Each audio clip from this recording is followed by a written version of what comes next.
What is this music setting the mood for, bud?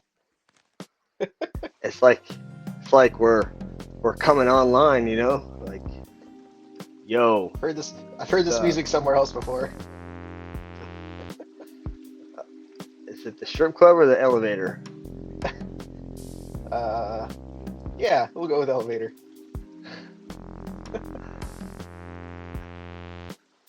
And then you just turn it off. Maybe. Hold on. It's not working. There we go. I think it's I think it's off now. Yeah, it's off. All right, cool. So hopefully this goes pretty well. I don't know if I can drop the screen, the video resolution any lower. It's at like 720 right now. But I've tried to stream from hotels in the past. It's just not worked out. I think I was in Tokyo and I tried to stream with Jeff and it just was not happening. So we'll see how So this if goes. we lose you, do I just have to talk to myself for the next 40 minutes or whatever? Yeah, just start saying stuff. Like, you know, people will listen. I mean, people listen to Ryan and his dumbass fucking high angle rifleman's bullshit. So I mean, Dude, I saw a whatever. meme. I saw a meme on Instagram this morning. It was talking about setting up something with a game changer on your belt, and I got it or whatever. And I keep scrolling through stories. I saw he had one. He posted a story where he double OBI linked his game changer to his belt. I was like, oh, that's what the meme was about. I couldn't go back and Oh find the my meme though. god, dude.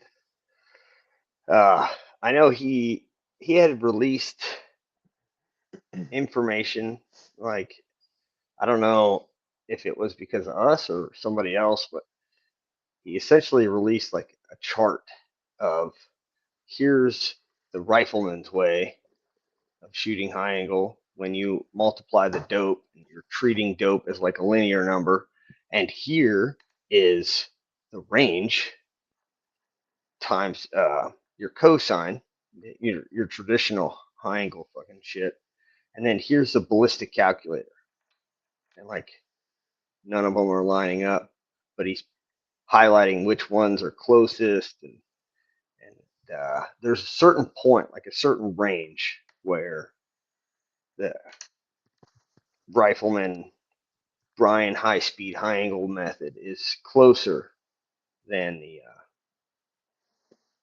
fucking traditional way by like a tenth of a mil or some shit to the ballistic calculator. And so interesting results. I'm like, there's nothing fucking interesting there. 75% of the time, your way is wrong. What's so fucking interesting? Yeah, Oh I saw wait, that had you did all the research you were supposed to do, but you did it later. Got it. it. He So had it like from 4DOF and AB, I think, on there. That's the same yeah. chart I saw. So hey, you'll be happy to know that I ordered and just got delivered to the house my Samsung S25 phone to replace my current phone, which is also a Samsung that does Does the not new have the greatest autocorrect in the world. Say, does the new one have autocorrect? Because your messages are a little tough to get through sometimes. This one has autocorrect too. It's not that old of a phone. It's not as good as Apple. I don't know why. But the new phone has got all that AI bullshit in it, so maybe it'll just start thinking like me and it'll open my phone automatically and start sending shit. I mean, that's what AI is It'll supposed to do, isn't it? it'll just be grumpy all the time then. Got it. All the time. All the time. Oh man. So we're gonna talk about it'd probably be a short episode, but we got the competition train up coming this weekend, and it was really a partnered class with SoCal Long Range Shooting Club, and I think it started off as a partner class, and then it kind of morphed into, well, why don't you guys just run it and we'll support it? It's like, okay, yeah, well, fucking, this is what we do anyway, so we're fine with that. And so we're gonna have some SoCal Long Range guys there. We gave everybody a discount who's with SoCal Long Range, and you know it's good. but you still got to go into this. Like, you're not just showing up like, hey guys, fucking welcome to the train up. What do you want to work on today?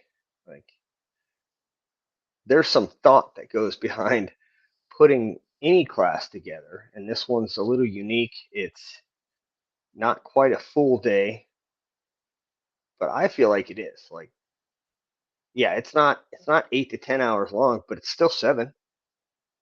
So you're starting at 7:30 in the morning, and you're finishing sometime around 2:30. So what? Because you get out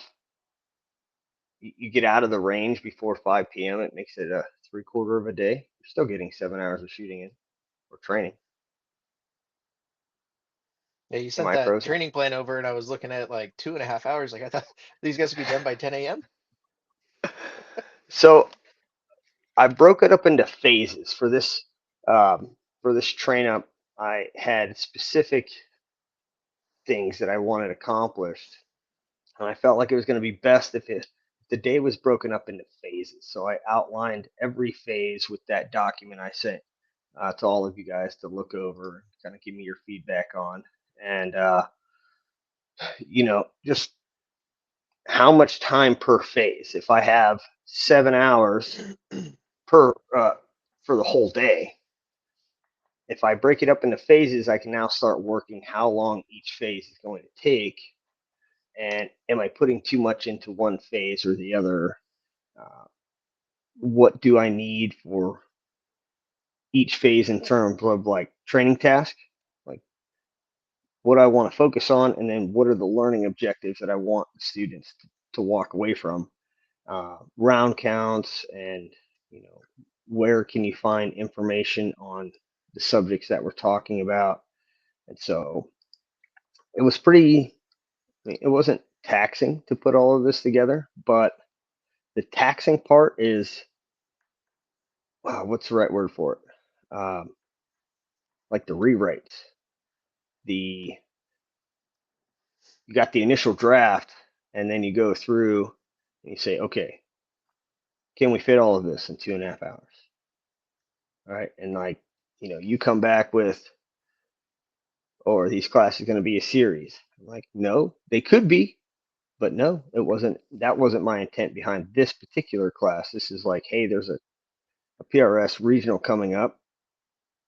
We're going to put on this train up class, and the the goal is immediate results, right? And so with that concept, giving them, I don't want to say a fire hose, because there's so much more that we could throw into this course and just launch information at them. But there's a decent amount of information included in every phase. But the goal is the following weekend when they have that regional match, are they going to add to what their score would have potentially been? Like within 1 week, can we change their thinking, their way of doing stuff, whatever it is, to increase their score in such a short amount of time, right? And And that's the so, hard part too, is getting. I mean, we could spend 7 hours talking about the 9 positional fundamentals and yeah, just crank those home, but we want to give them more than just here's how you kneel behind a prop. yeah, What else can we and shove in there to make it fit? yeah, and so part of it is like, I guess you would call it like introduction. Would it be introduction? No.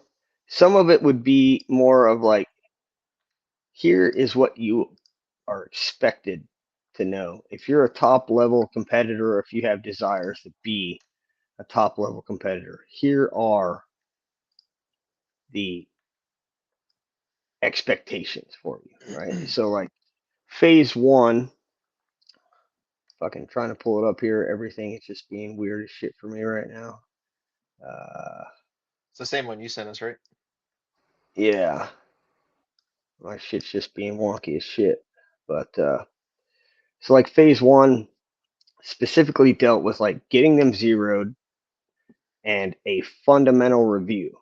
But when you think about like fundamental review, what are we talking about? I mean, what could we talk about? We could sit there and bore everybody to death with, okay, let's make sure your breathing, your trigger press is nice. Like those are important, don't get me wrong.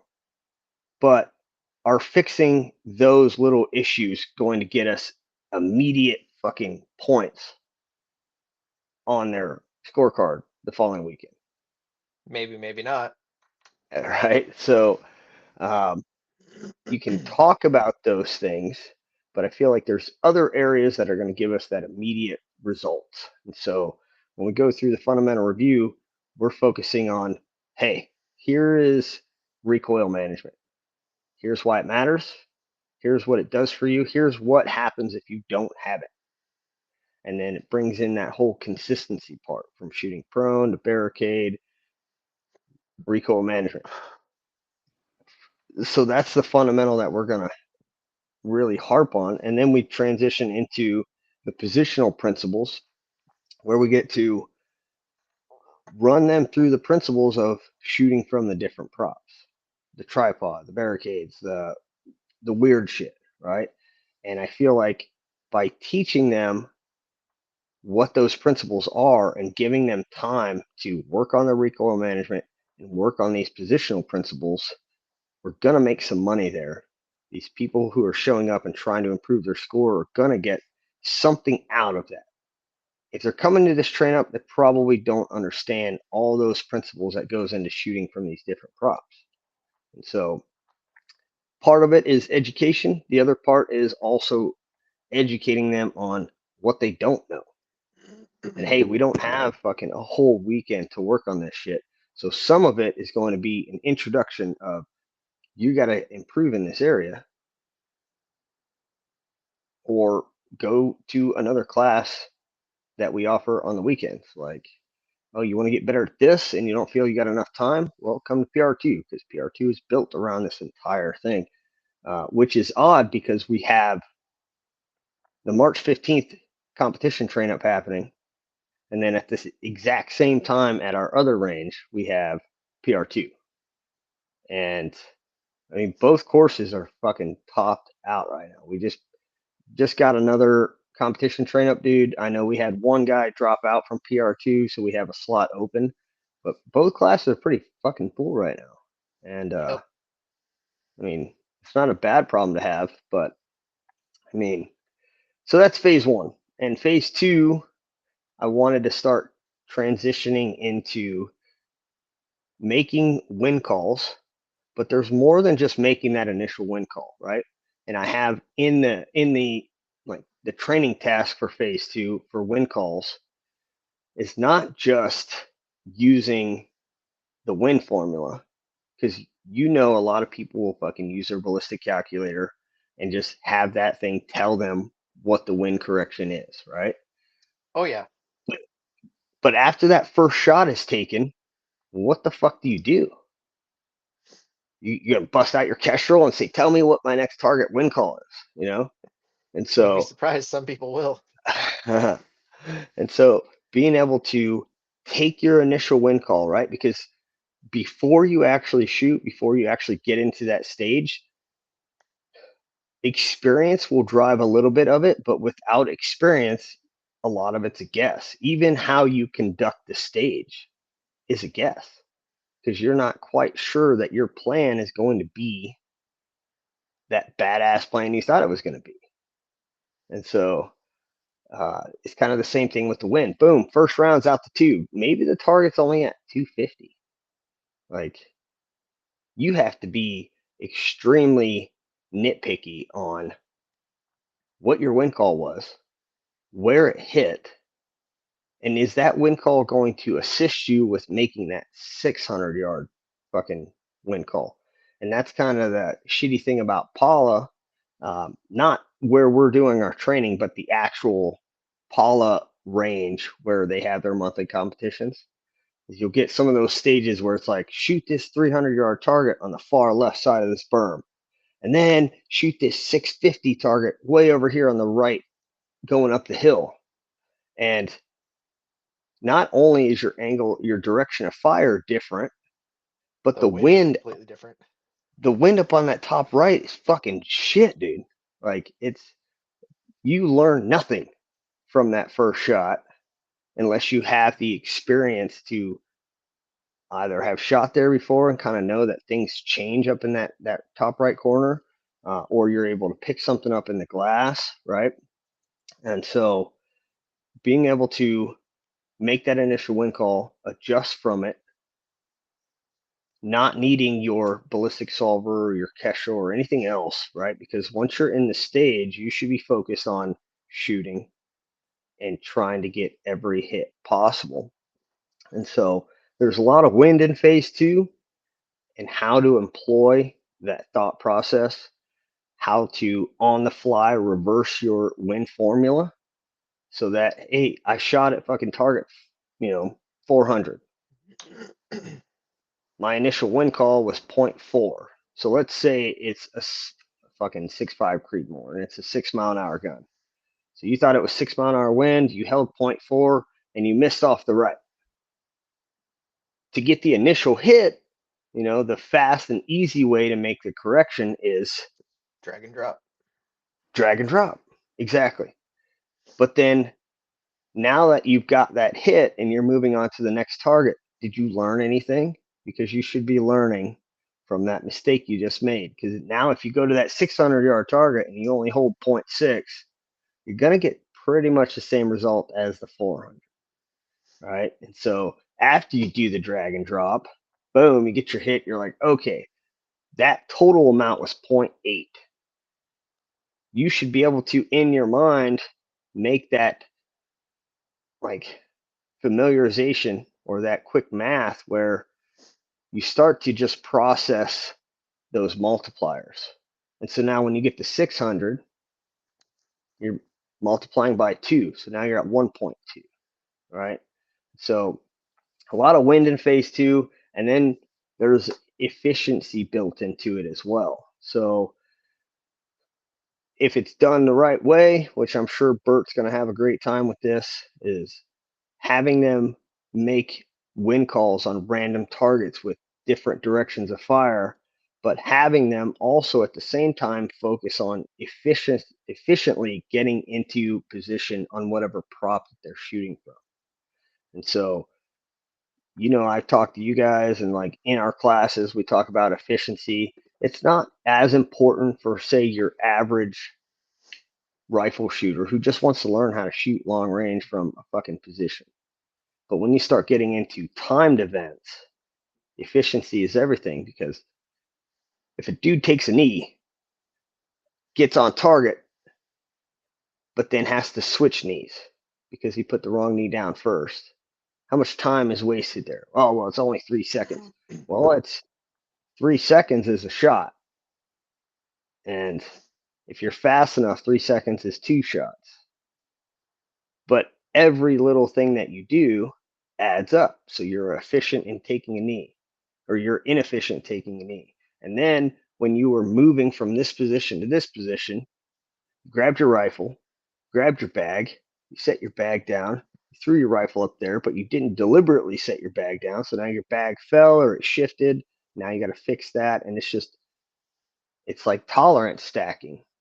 And before you know it, you've burned 30 seconds doing dumb shit. And if you And could just save yourself time.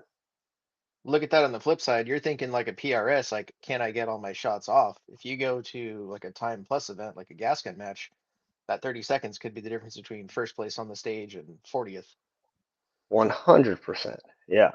And I mean, it's been a while since I got to shoot in any gas gun stuff. And I remember some of the concepts that I had learned and developed over time, but then I forgot a lot too. And so when we were at the Vegas match and I was watching you, I'm like, oh yeah, fuck, I forgot. Where And did so I like learn it? little stuff like that, man, it saves you a shit ton of time to where you get to, the level that you're at right now, which is, I forget what stage it was, but I remember distinctly, like, you shot a stage in 24 seconds. And I'm like, see if I can do this. And then I get up there and it's like 42 seconds. I'm like, nope, don't got it no more. So like just little stuff, man. Everything from efficiently getting on target to acquiring the target and, you know, making that initial win call and rolling with it. Like it all comes into play. And so, yeah, anytime there's a timed situation, efficiency is going to come into play. With the bolt gun stuff, I always preach the efficiency because everybody wants to beat the timer. And it's not a gas gun match. You don't get any extra fucking bonus for being fast. You either hit the target or you don't. And then, I love it when they throw in like, this is a tiebreaker stage. And so everybody is like, I gotta go faster. Well, if you just hit everything, nobody will tie with you. And so, let's just focus on hitting stuff first and then we'll get the speed later, right? And so that pulls us into like phase 3. So phase 3 is where we start to work strategy pre and post shooter process. And I feel like all 3 of those are really fucking important when it comes to the competitive side of this. And so for the training task, I have established the shooter's pre-stage process. And it's kind of like it's like a shooter's checklist, right? But when we traditionally think of like a shooter's checklist, we're thinking like you get down behind the rifle, you dial your dope, you set your parallax, like you go through all the steps to take a shot, right? Well, your pre-stage checklist is going to be all the steps to get prepared for that stage, right? Dial So, versus hold. Which positions am I going to take? What gear am I going to take? yeah, and that all falls into the strategy too. So, when you think about strategy, and yes, you have to have some confidence, you have to train, uh, but I mean, I think all of us operate the same way now. We've trained together long enough where when we hear the stage brief, the first thing going through our mind is how did they set up this course of fire? Because if it's a from this position, shoot this target, from this position, shoot this target, we already know. It's like, okay, I have plenty of time to dial. I'm only going to be dialing once per position. But if it's 3 targets per position, if there's 4 positions, that's 12 times you're touching your fucking scope. And Way it's too like, many. let me go to hold, right? And so like your strategy, you listen to the stage brief and you start formulating a plan, like hold dial. And then what's the prop? What's your initial thoughts on gear, right? And I say initial thoughts because this initially started with Russ, right? But then like for me personally, when I'm overseas, when I'm gone, and then I come back and I want to jump into one of these matches, I'll find myself where my experience has kind of dwindled and the confidence isn't there anymore, right? Because I'm just not shooting these matches all the time. And so I know that I'm a good shooter, but now I'm thinking like, how can I game this to give myself the best advantage possible? And so initially when I'll hear it, I'm like, okay, cool, I need a game changer. But the longer you sit there and get to think about it, the more you start to say, okay, maybe I could use a tripod for the rear on this, right? And so your initial thought, right? Don't forget about your initial thought because a lot of the times that simplistic thought you had is the right fucking answer. And then the more time you get to think about it, you just start to overthink it, right? Like one of the Paula matches, I think you were there. I don't know if you were shooting or just fucking hanging out. It wasn't the last one. It was the one in like last year or something like that. I've been to a couple where I just RO'd with you guys. They got those stupid fucking rocks over on the left. I RO'd that one. And so they were like, oh, okay, shoot from this rock and then this rock. And so like get down, shoot, right? But my plan initially was like, let's see, use a game changer. But then the more I looked at it, I was like, ooh, that tall rock could be a problem. Maybe I'll bust out the tripod for the rear. And so I did. Fucking set my rifle down, throw the tripod down, go over here, shoot, come over here, pull the tripod in. It's wobbly, the ground's uneven, and I fucked with that for so long. Like, I think it was a 10-round stage. I got 6 rounds off. I was fucking irritated with myself of overthinking such a simple stage, especially when once I got on the rocks, I was like, this is pretty fucking stable. I didn't need to do this shit at all. Like, but I'm committed at that point. Like, might as well try it now. Fuck. Well, that's part of that So, experience versus confidence thing too. Like you haven't been doing it for a while. We do it all the time. yeah. Even at the Mason Valley, the hunter match me and Russ did a couple weeks ago. There was one stage, I think it's actually stage one, stage two, somewhere over there. It's this tiny little spot, not made for 2 people to be in. It's meant to be a single person match, but they have a team part of it. So Russ Yeah. gets in there. I get the tripod rear set up for him. We're shooting off a tripod. They're close. They're like 250 and 60 yards, like hard to find but easy to hit kind of thing. So Yeah. Russ gets off the tripod. I throw my gun in the tripod. I'm fucking with the tripod rear. I stick my ass in a cactus. Like, God damn it. Eventually, I told Russ, just get this fucking tripod out of my way. He takes the rear Yeah. tripod. Bing, bing, bing, bing. Like, sometimes simple is better, especially when things are starting to get a little hectic. Yeah. 100%. Right. And so you come up with like an initial gear list, right? And maybe you don't have that initial. Well, you have the initial gear list, but your final gear list comes after some further evaluation. How much time do you have? What are the rules? Do I have to set a tripod up on the clock if I want to use it for rear support? What gear can I have? Like, are there gear restrictions? And then this is a big one. I think people often overlook it. How big is the target, right? Like, if you're on a wobbly ass position, but you're shooting a man shot, a man size IPSC at 300 meters or 300, do you that target? Are you going to be on this barricade the entire time, or is it just that shot, that target? Like, you kind of have to process the size of the target and what they're asking you to do and the level of difficulty, right? Now, if we're shooting from that wobbly ass prop and it's a 1 MOA target, okay, let's consider options to improve our stability from this shit position. But the size of the target, I think, definitely comes into play. And the gas gun match we did when I was back there for SHOT Show, that was one of those little concepts that I completely forgot about, right? Because I was thinking in my head, I'm like, okay,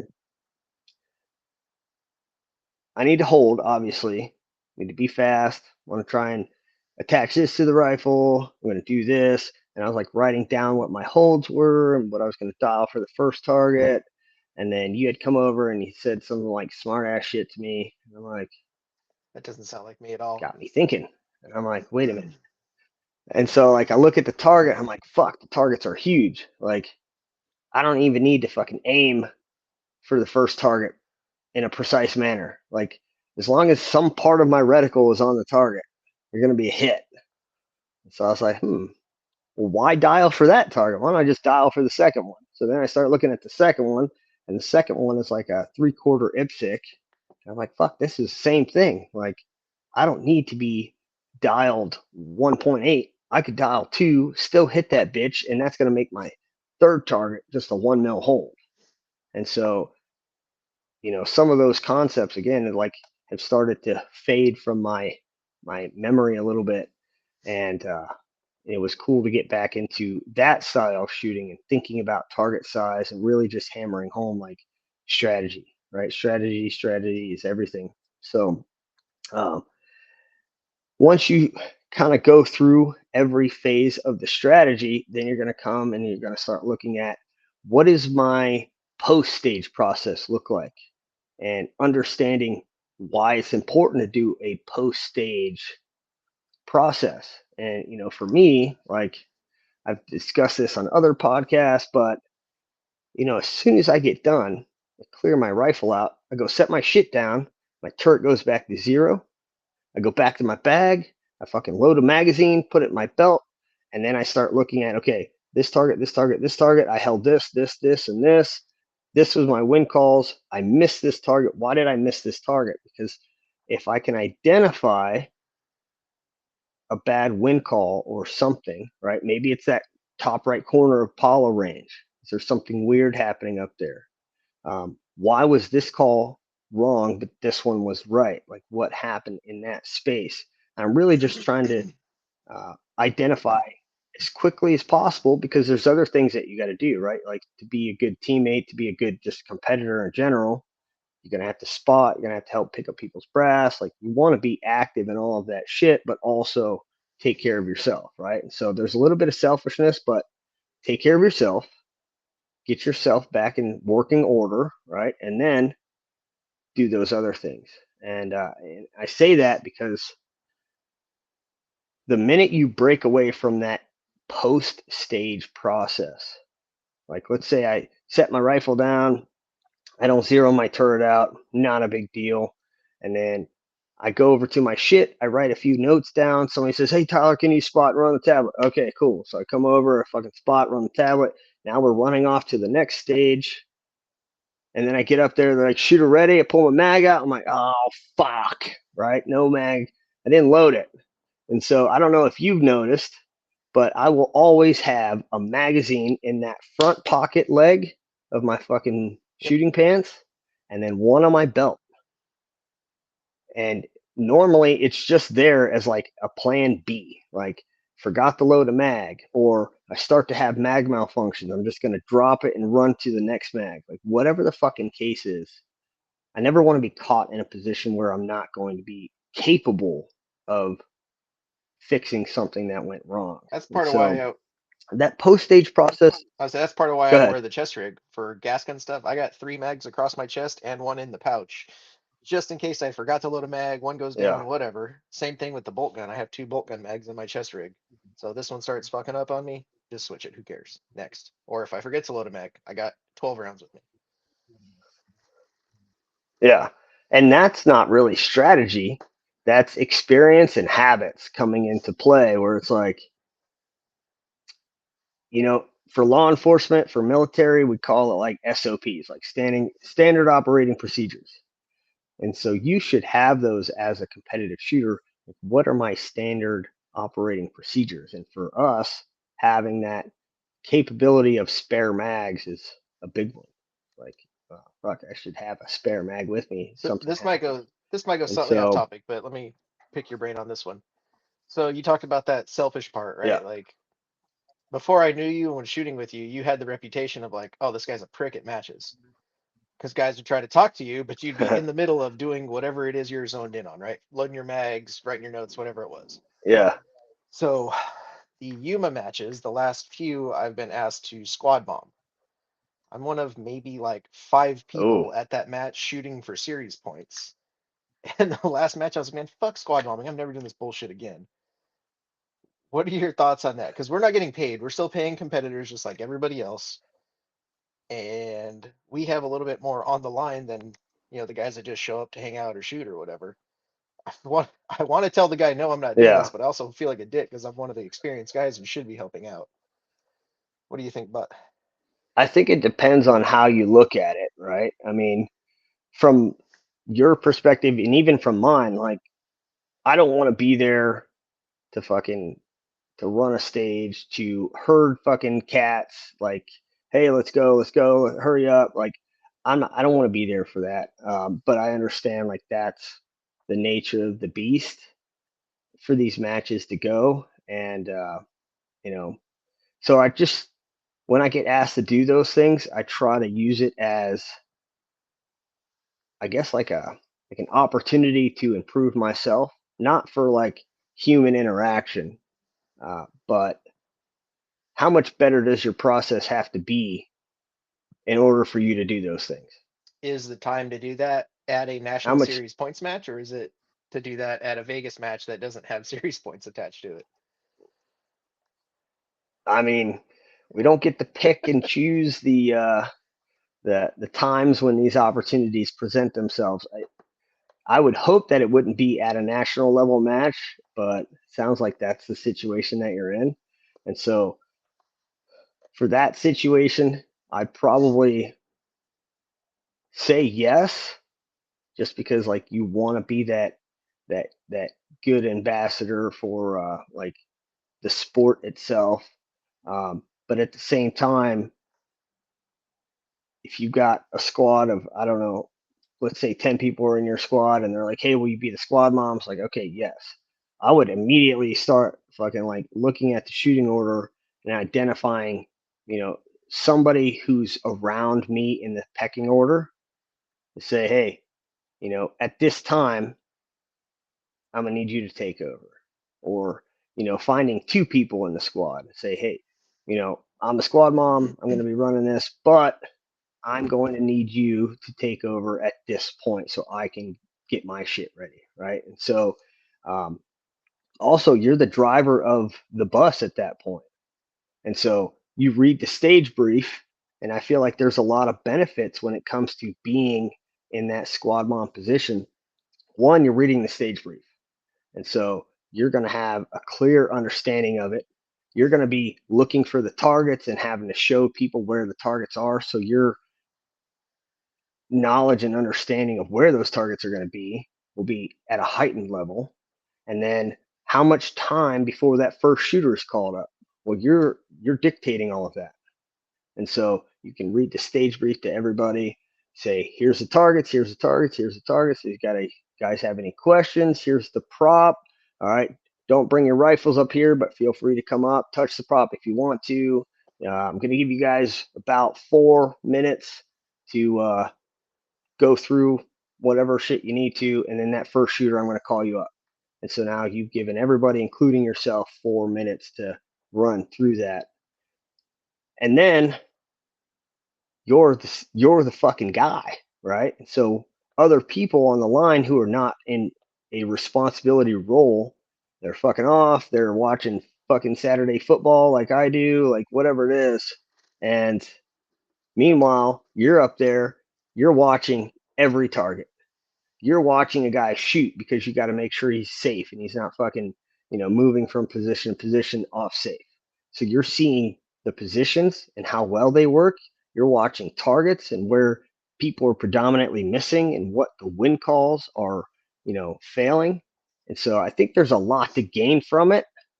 I think a lot of times when you get put into the squad mom position, you you get made to feel like you're being rushed, but at the end of the day, like you're the one in charge of that squad and you're controlling the pace. And so I think it's a shitty situation that you can turn into a positive and make it work the best you can for you. Um, but yeah, I mean, I wouldn't want to do it at a national match, but there's a lot of benefits to it. So I could see how, if you control the pace, you can make it work. I have faith in you. It doesn't seem to be fucking bothering you there, Oh, it Mister bothered Fucking me. It chasing. bothered me at the last one. You're chasing number one in the nation. Did it? What did it end up happening? And based off of what I said, like controlling the pace, fucking being able to see the spotting targets, and also watching shooters go through different stuff and what's affecting them, what's not. What affected So you the the gas gun most? matches are a little bit different when you're the one, I guess, watching the shooter, because you have to have the timer. Yeah, You have to be close, especially if the guy's running a suppressor. So I can't see the targets downrange. I yeah, can't see the wind. I can't see, trends. Everybody's missing right on this target because there's a hill blocking the wind or whatever. I don't get to see any of that. So at some point I do get to switch off, but half the time that's like, oh shit, I still haven't loaded my mag from last stage because somebody asked me a question about what we can and can't do, and I forgot. So I'm always feel like I'm just constantly yeah. stuff mag, fucking run up and shoot. Like I don't get to go through my prep time like I usually do. For sure. So with that, like, I agree with you. It's a shit fucking situation. Um, because as you become that top level shooter that everybody's looking to, they're going to start asking you to do those things like, hey, can you run this, can you beat this guy? And so coming up with your process is a how you would be the squad mom and how you want it to operate and how it's going to allow you to run everything without putting you at a disadvantage. um, I think that's a process that you got to develop. Like, you're the fucking boss, dude. Hey, I need you to hold this timer next to that guy. You're not shooting right now, and you're fucking off over there. So hold this timer. And now that's one less responsibility that you don't have is using other people in the squad to kind of like uh, delegate your authority to. You know, Maybe that's an improvement um, I need to make hey, because I'm hold good at this. being the bad guy boss. Like, no, stupid, you can't do that.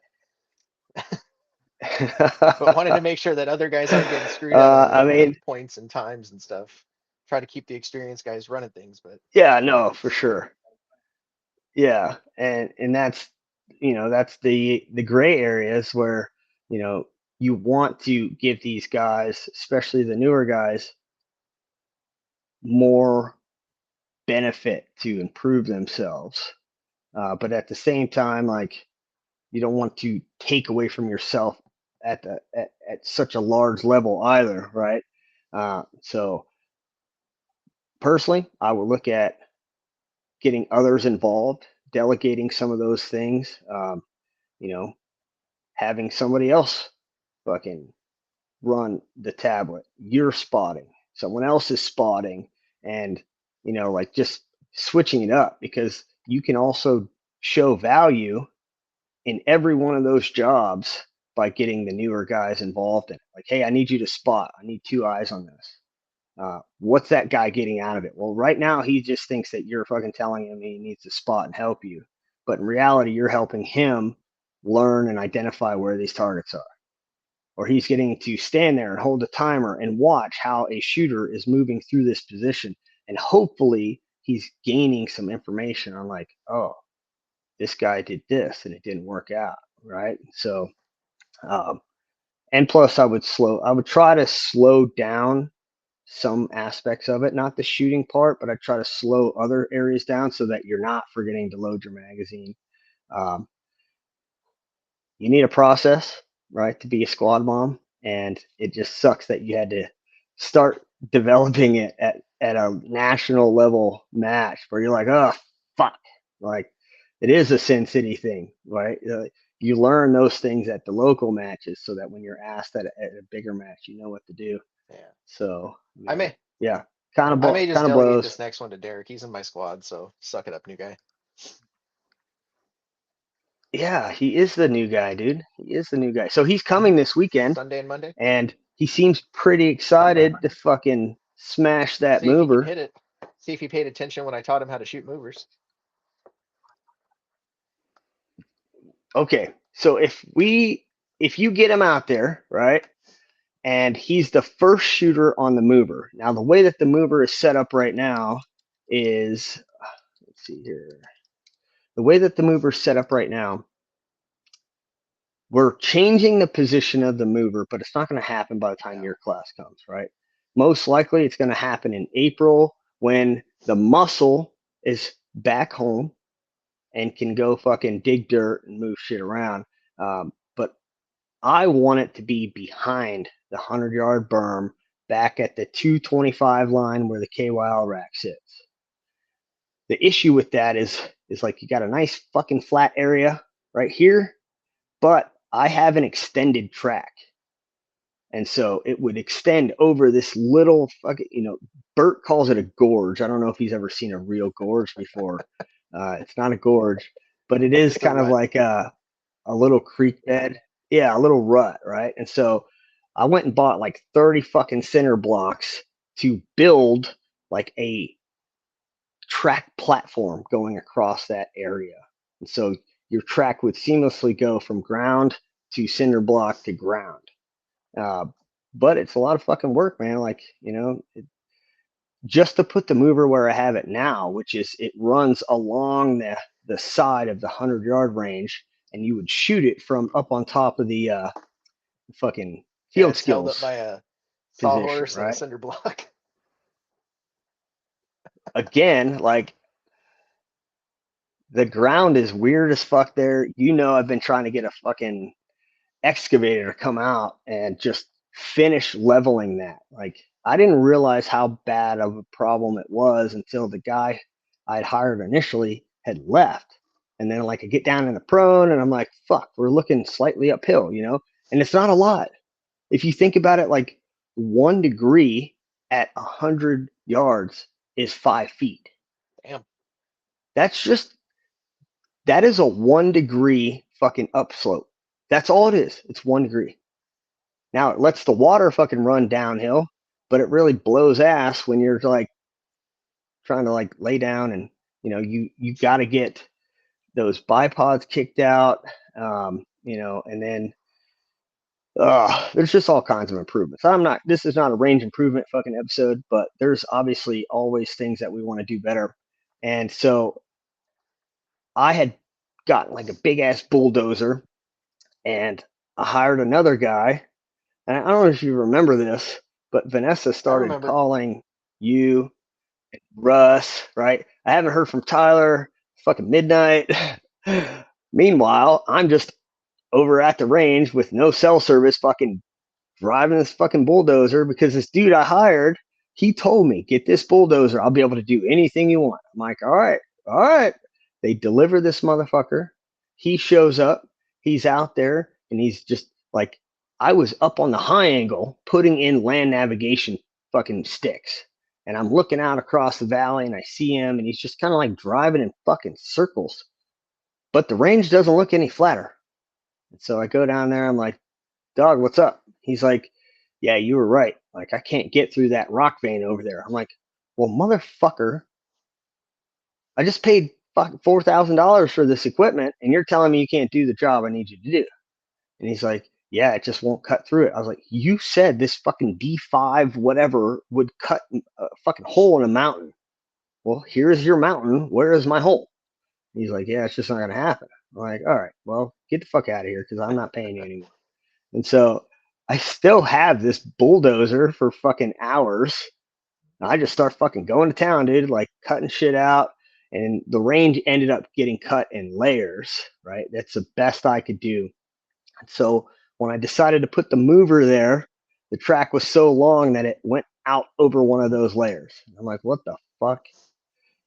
Well, I guess we're going to put some center blocks under this bitch. And then there was a sawhorse there. I was like, this works well too. Like, and I had to get a mini excavator from Home Depot just to cut that trench. Like, fucking, there's a lot of shit, man. But so what's the mover distance at right now? If you shoot it from like position 3 up on the field course, you're Probably at 250. what is that? 2. Yeah, so that's not a bad range. The only shitty part is like having to go up to that position. But then on the instructor side is, with the old mover, now we have a new motor, we have new fucking switches. It's fucking awesome.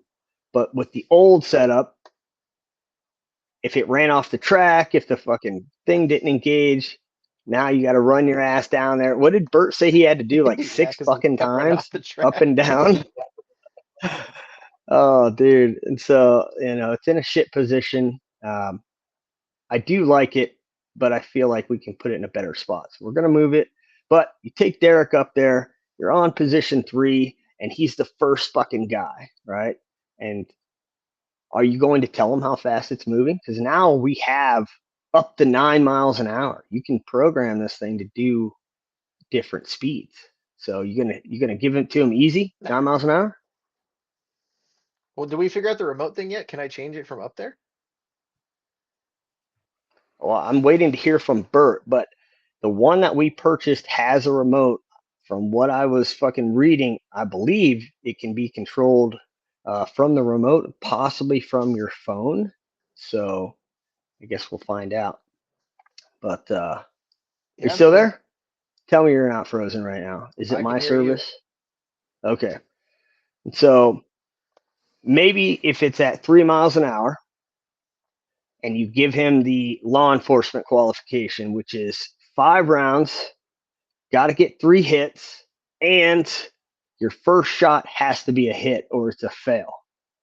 Is he going to pass? No? Oh shit. I hope Derek's listening. I want to see not because I want him to see that you are fucking not having faith in him, but I want to see if he accepts the challenge that you don't believe he can do it, and he's gonna fucking try extra Now I hard can't to tell you make it why I think fucking he will happen. fail. So, I don't think the mover lead won't be the problem. oh, go I for it. think Send he'll it. do something else dumb, like he'll forget to dial or he'll forget about wind. It won't be the mover lead that'll get him. It'll be some other aspect that he completely forgot about because he's so excited about shooting a mover. Oh, yeah, for sure, for sure. And And you can tell so, how excited he is. oh, I can't even get the website to pull You up can tell right how now. excited he is by that message you sent us the other day. And even I've fired back like, you need to take about 20% off of whatever that is. Yeah, I mean, I'm excited that he's bringing the welder out. I mean, we all got different excitements around here. My excitement doesn't lie with the mover right now, but hey, I'm glad that we got it back finally. I appreciate In Motion Targets fucking working with us to get our shit replaced pretty fucking quick. I mean, even all the issues that we had with like shipping and stuff, we finally got it figured out. And it's been a long time coming, man. Fucking, I don't know if this is a blessing or, it was a curse, but, we got robbed. Fucking range got broke into. They stole the original mover.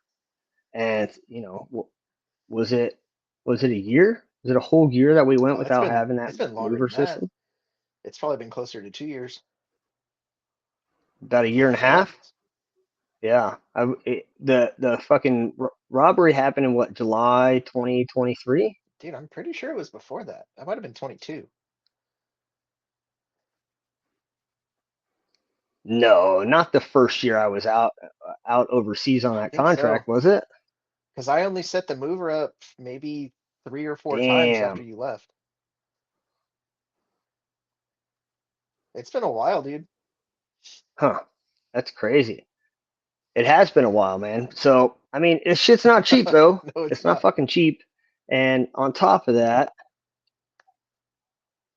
I always had it in my mind of like, if we're going to get another mover, I want it to be the one that gives us multiple speeds. And that one, I mean, if you look on In Motion Target's website right now, that's a $17,000 purchase. It's not fucking cheap. And so, I mean, it really just comes down to like what you want to spend your money on, and when you can afford to spend that money, And how we keep it So, secure from now on. anyways, yeah, the movers. Oh, dude, yeah, how we keep it secure is a big one. A lot of people have been hitting me up about upcoming courses like, hey, I'm in PR2. Hey, I'm taking the competition class, or I'm in law enforcement. I'm doing this in May, yada, yada, yada. Like, there's been a lot of fucking questions. It's on the website that there is no lodging, but we still have a spot on the website that says like this is our facility, and it shows the old guest rooms before they got fucking raped and pillaged by the fucking vandalizers. And so people will be like, oh, is there lodging or is there a hotel I can stay at? And what I'm excited about is hopefully, hopefully, and I don't want to go into too many details and jinx it, or somebody swoops in and fucks this deal up for us, but the large purchase that we're about to make to add to our training facility, which will fix all of our lodging problems. What do you think about that, Oh, man? Like, do you have the same level of excitement, or are you just thinking about all the extra work that's going to go it into won't be having that this? much extra work. I'm excited for it. Having a toilet and a shower would be phenomenal. That's what I get excited about. I know. I know Yeah, Bert's dude. excited for the shower. Shit. I mean, you're not excited for a porta I potty? don't mind the porta potty. You don't like the porta potty? I mean, in the wintertime, it's really nice and cold on your ass. It like wakes you up immediately. So that's not the problem. The problem is waking up at 3 a.m. when Adelitas kicks in, like, oh man, and it's blowing 40 miles an hour outside and it's 30 degrees. Oh shit. Yeah, that's true. That's true. So, man, a lot of cool things happening, cool things coming. But to finish off what we're talking about, like setting up a training plan for this particular course, right? Um, Conduct and understand a post-stage process. Develop a strategy relative to a given stage brief. and then execute the stage. So those are the training tasks. And kind of the learning objectives that I put into phase 3 is understand the purpose of the pre-stage checklist and then develop one. And then understand the purpose and value of the post-stage checklist and then develop it. And I say develop it in every one of these because, Nick, your process may not be the same as mine. And Bert's may not be the same as either one of us. And so I think it's an important distinction that you educate these students that you don't have to do our process. Like, that is the way that my brain works. That is the way that I have developed my method of madness. But you don't necessarily have to do everything in our fucking order. You need to figure out what works for you and where you can allow your mind to take you so that you can hit all the wickets and accomplish the end goal. And so I put develop in there because I feel it's important that everybody goes through and develops their own method. And then receive and evaluate a stage brief for strategic purposes. And so this is where we start to get into the strategy. They hear a stage brief and, okay, give me these key pieces of information you took from that and what were your initial thoughts. And then develop a strategic method of execution, which goes through a list of 5 things. Your method of target engagement, which is, am I dialing or holding? 2, develop your course of action for the course of fire. What is your plan? You know, like some of them can be pretty fucking unique where you have like that big ass metal structure with all the different fucking squares out at Paula. And there's been times where they're like, you have to shoot from 5 positions out of these 15. And you're like, holy fuck. And so now, as a shooter, you got to go through and have this plan of like, not just what's going to be most stable, but where can I be most efficient? And so, number 3, identify gear needed to accomplish the desired course of action. 4, observe wind and establish base wind correction. And then 5, conduct mental rehearsals of the stage. And I feel like that one right there, and that wasn't that, I can't take credit for that. I read the book With Winning in Mind of an Olympic rifle shooter, and he talks about these mental rehearsals. And since I've implemented that into my game, it's been a huge boost because mentally, the brain, right? If I just close my eyes or if I just look at the structure, the position, and I look at the targets, I am running through the stage like I've actually done it. But every position, I'm associating a target with that position. So I'll look at the position, say, okay, I'm going to go kneeling here, and I'll think about how I'm going to grab my rifle, how I'm going to grab my bag, how I'm going to get into this position to be efficient. And then I'll look at the target. I'll even say my dope to myself. So I'm trying to memorize every target's dope so that I don't have to look at that fucking card hanging off the side of my rifle as much as possible. If there's 5 targets and I can memorize the first 3, I've just saved myself time. And so I mentally rehearse this, make any changes I need, say, that might not work. But then I want to get 3 to 5 reps of the final plan rehearsed in my mind before it's time for me to go up there and fucking game on.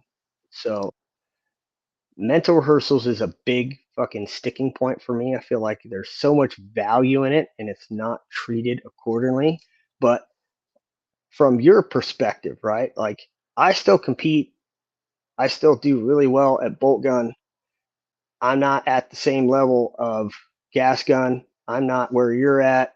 Like, do you find yourself doing these mental rehearsals? And is it a conscious thought, or is it just become habitual and subconscious of you sitting there and going through your mind of how you're going So to this kind of execute? goes along with what I was talking about with the squad mom thing and not getting to set up the way that I want to set up. So think about like the gas gun stuff. It's all holdovers, right? You may dial the first target. After that, you're holding everything. So you have to remember holdovers. One Yeah. of the big ones that no one thinks Yeah. about is your magnification, right? Some guy, Oh yeah, Huge huge engagement. one. So what I like to do is I'll sit on my Yeah, binoculars while everybody else is shooting. I have 10 power binos, and I'll use that 10 power to gauge, hey, is this too much zoom to try to move and find these targets? Well, I know if it's too much, I can back off. If I feel really good at 10 power, cool, I run the stage at 10 power. Kind of use that as a gauge for what I yeah, want to do, but I'm also going target to target, even sometimes out loud, saying my hold. Bottom edge, center, 3 mils, bottom edge, center, 3 mils. And I'll follow with shooters and I'll say it out loud. And I'll do this, I don't know, however many shooters I can get it in. But going back to the squad mom thing, like I don't get to do that. Or I don't get to do it as much as I'd like. yeah. So No, by for the time I sure. get up to the stage, I never Yeah, look down at my wristband because in my head, I already know bottom edge, center, 3 mils. And in my head, I know exactly what my reticle is going to look like on those targets. yeah. No, you're definitely executing that or exercising that short-term memory. And yeah, for the squad mom thing, I mean, you better start volunteering at Vegas just to get your. They're going to ask you again later. You know it's going to happen. It's just gonna. It is the way Eric that it up, is, you're you up, know. buddy. So, uh, yeah, and so yeah, mental rehearsals is a huge one for me. And then I've got execute a competition rifle stage under a time constraint. All right. And so when we execute this class, like for this phase of training, we have 2.5 hours, right? This is a 2.5 hour phase. And so you got to cover the pre-stage, the post-stage checklist. You got to start working that strategic part and like the thinking, right? And then hey, we got this stage. We got this stage. You probably, maybe get 3 stages. Out of 2.5 hours, maybe we'll get through 3 stages with, I think the class is at 15 people right now. And so we'll have them split up. Each person's running a different stage and, you know, they'll be practicing this post stage checklist. They'll be trying to strategize how to go through this. And the stages that I want to set up, I'm trying to be pretty vague about it right now just because Bert's going to run the class. He's going to be the one that sees what's actually there in terms of like the targets, and Props. he can have the freedom to change things up, the props, right? But I am trying to set up 3 stages where it's going to challenge you mentally in different ways. Like this stage, right? Every stage that I put together is not going to be very heavily dictated. There's going to be a lot of freedom in there to give them more opportunity to make their own fucking mistakes. You know, like I'm not going to tell you you have to hold. I'm going to let you fuck this up and learn from your mistake, right? Because ultimately, you know as well as I do, is learning from failures is it resonates and it hits so much harder. And so I want them to experience some of that hardship with these stages, and they'll be under time constraints, right? Now, the reason we'll only be able to get through roughly 3 stages is because I want them to run that exact same stage. Nothing will change, but this time there will be no time limit, but they have to run it the exact same way that they chose to run it under time. And if there's a difference between shooter one shooting under a time constraint, 90 seconds, and then shooting the same course of fire with the same fucking gear, right? Minus fucking pretty much Just a nothing. part time. He's just not under a time Yeah. constraint. Yeah. Does his score get better? Why? Why did his score get better? If his score got better because he had more time, okay, great. That's understandable. But if his score got better because he didn't have the stress and the pressure of being under a time constraint and he's not rushing through the system anymore, now we've identified a problem. It's like, okay, so when you were under a time constraint, you felt that you needed to go as fast as you could and you only hit one target. In the same amount of time when you weren't under any pressure to shoot, you hit 5 targets before the time would have expired, but you let yourself get pressured and rushed by the time aspect of it, right? And that, I feel like that's always a constant battle with yourself, right? Is trying to block out that desire to let time get to you, right? I know that you've got a time constraint, but who's putting the pressure on you? Is the fucking clock laughing at you and telling you to hurry up, or is that internally happening with yourself?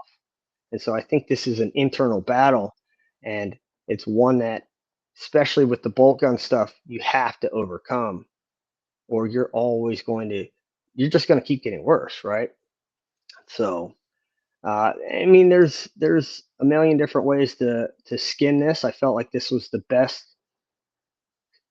use of our 7-hour block, but I'm still going through, and is there any last minute changes that need to be made? Like, one of them I've been thinking about is, you know, how in depth do we need to get with making corrections? Is that a component that will allow for immediate fucking point accumulation on match day a week later? And if we feel like working on making corrections is going to be more valuable than something else, then we got to cut something out to put something in. Yeah. That makes sense?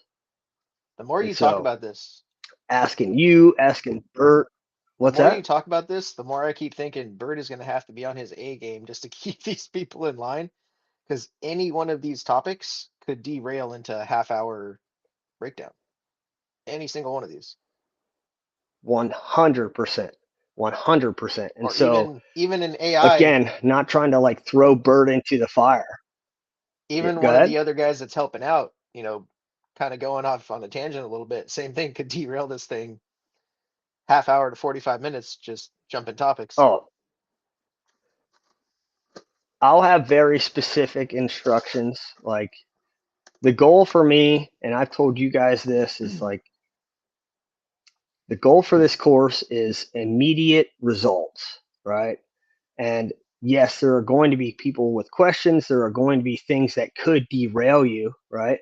But it's trying to stick to that timeline, and also just being upfront with the students of like, hey, there's a lot that we could fucking run down different rabbit holes with. But the idea here is that we're introducing you to thoughts, process, and concepts, but we won't get to execute all of them. We won't get to, you're not coming to a 7-hour course and walking away a fucking brand new man with better habits and, you know, like, that's not fucking And we're realistic. crushing. Maybe if we were working on one fucking skill for 7 hours, you would walk away a better person. But right now, we're introducing you to what you don't know, showing you what the right way is. Hopefully, you're taking notes and you're going to train these things into yourself over time, or you're going to come back and you're going to train with us later over a weekend or a 3-day course. But the expectations have to be managed 100%, or it could get derailed really There's no way quick. to crush. And with There's no way to crush no, two 3-day go classes ahead. plus a 2-day competition class. So 8 days of training into 7 hours. There's no way. No, there's not, and that has to be understood. It's just not possible. But we can get a lot of fucking learning done out of this 7 hours. You can get watched by these competitive shooters who are at the upper echelon of their game, who will give you on the spot corrections and help answer some of your questions. But there's got to be an understanding of like, this is so much stuff packed into 7 hours. Some of it's introductory, and some of it is, let's work on this, let's fine tune this process. Oh, you're a competitor, cool. Well, you have it. I'm assuming everybody that's coming to this, right? Just looking at the roster of names, I'm not seeing a bunch of people who are brand new. There's a few. There's a few competitors who have listed that they've never competed before, and for them, it's going to be a little bit of a fucking like, got to keep up with the crowd, but education in groups. This guy's really experienced, this guy's not experienced, and like, when you put them together, there's learning that's being shared all the way around. I think it's going to be a good time.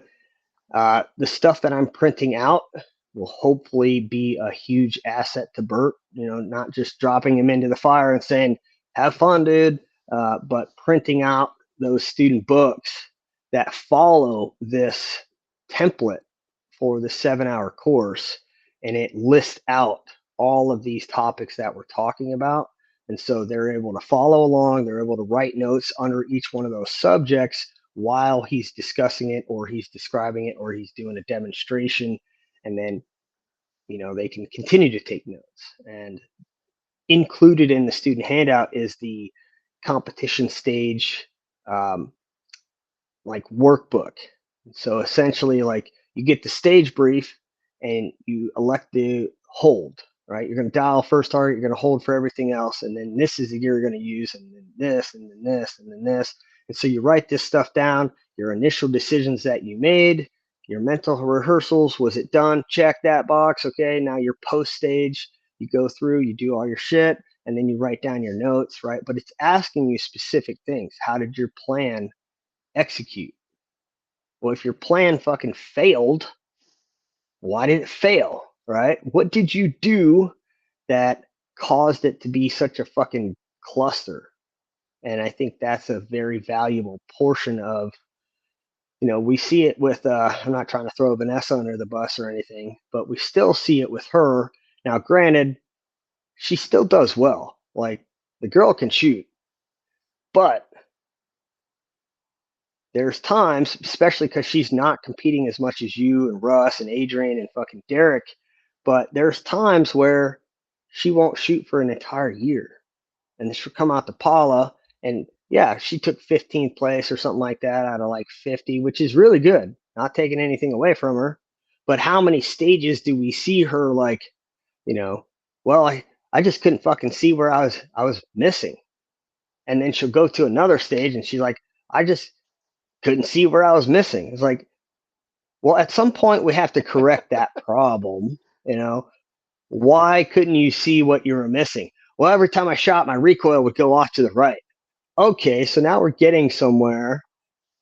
How do we fix that problem? Like, and so you kind of deal with the same thing because even though she's been on the team for what, 5 years now, 2020, she's yeah. still, because she hasn't competed as much over the past 3 years, she's still at that beginner level when it comes to like understanding and being able to fix your own problems on some things. And so she's got some work to do, and she's kind of in that same realm as other shooters who will just execute a stage. They'll shoot really shitty,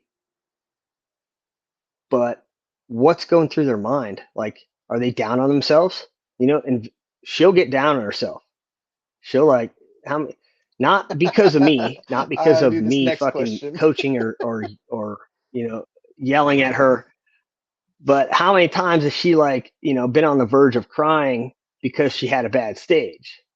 And you got to block that shit out. You got to like keep a clear head, say what the fuck went wrong, let me prepare for the next stage. Like, one bad stage is not the end of your match.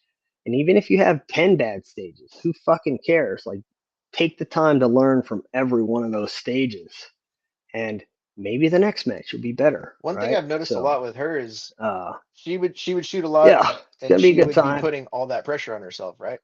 Can you hear Go me? ahead. Can you hear me? Okay. Yeah. So when she was shooting pretty Yeah, I can okay, hear you. yeah, when she was shooting pretty regularly, she would be a 35th place at Paula shooter, right? Beating herself up on stages. She took that basically year off and came back and finished 15th, that she had never done that well Yeah. before. So she may just be one of those people that needs to not give a fuck and she'll show up and just do well. I think I lost you. That's definitely an aspect of it, is where you can get too much into your head, and it could psych you out, man. Like, you could definitely psych you out and fuck you up. And so I don't know if she feels pressure just being on the team in general. Um, But yeah, that's, experience, practice, training, that weeds a lot of that shit out. Like we talk about experience, match experience is super valuable, but so is just putting yourself in these challenging positions and knowing how to deal with it and manage it. So, uh, I mean, across the board, like she's no different. A lot of these competitors are going to be in the same position as her. So I think it's important that we have this student handout that kind of covers this specific course, and then they'll also get the Max Ordinate handbook, take with them and be able to reference. But in terms of like how much deeper could we go with this? Do you remember when this course was 2 days Yep. long? The competition class, absolutely. Yeah. I still got you. You there, homie? Hello. So the competition class, it was kind of broken down where like day one was all fucking fundamentals, positional, like just mastering the positional fundamentals, wind calls, like no time at anything. Like, let's work on different phases. Let's work on position here and moving to position here. Let's work on getting in a position for the first time and what's your time on that? Let's get that down to 15 seconds. And then day two was all about strategy and incorporating your checklist, your strategic thinking, like pulling some of that experience in, putting you in shitty positions and making you think through the process. And I really dig the shit out of that course. There's just not enough people on a competitive level willing to pay to come train at that high of a fucking mark. Like people think it's fucking cheap to execute this stuff. Well, it's not. One, I can tell you it's not cheap, but two, you're paying for the experience and the way that the course is laid out to benefit you. And so you wrap all of that up into one. How many dudes are out there that are competitive shooters that are like, I will pay $700 for a 2 day course? Like, I feel like competitive shooters often fall into that. I'm pretty cheap fucking, I'm pretty cheap when it comes to training, but I'll spend all kinds of money and take out loans to build the perfect rifle. Yeah, you're not wrong. You're not wrong Does on that make that. sense? The competition class was actually the first class I ever took with Max Sword.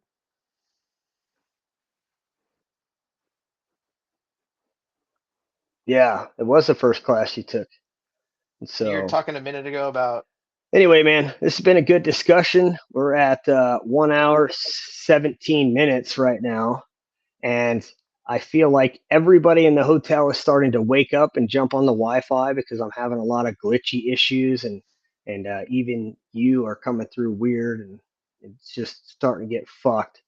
So I'm just happy that we got to sit down and do this chat, talk together, and I'm gonna jump off of here before it just gets worse and people start hating us for our shitty fucking internet connection. yeah, it's Can all you you, hear me? buddy. My internet's good. You're still Not frozen. on my end. We're good.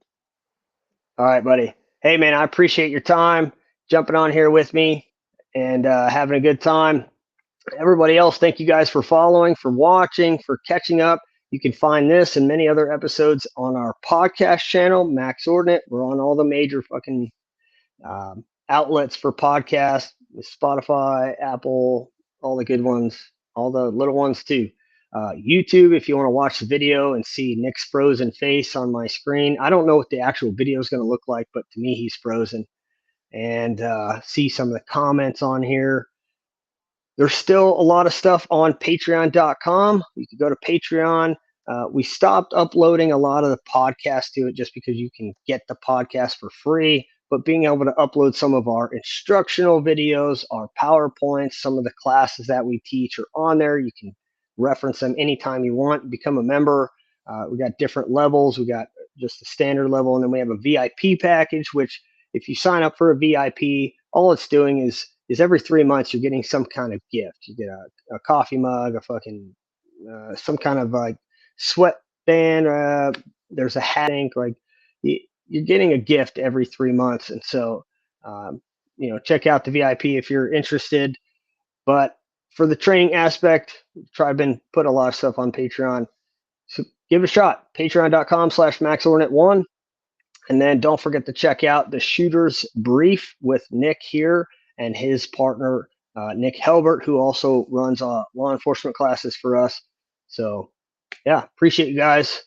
Until next time, I'm going to finish up my job here in Guam, and I'm going to be headed back over to Japan, and then I'll be home in April, Nick. So until then, I'll catch you later, buddy. Later, homie.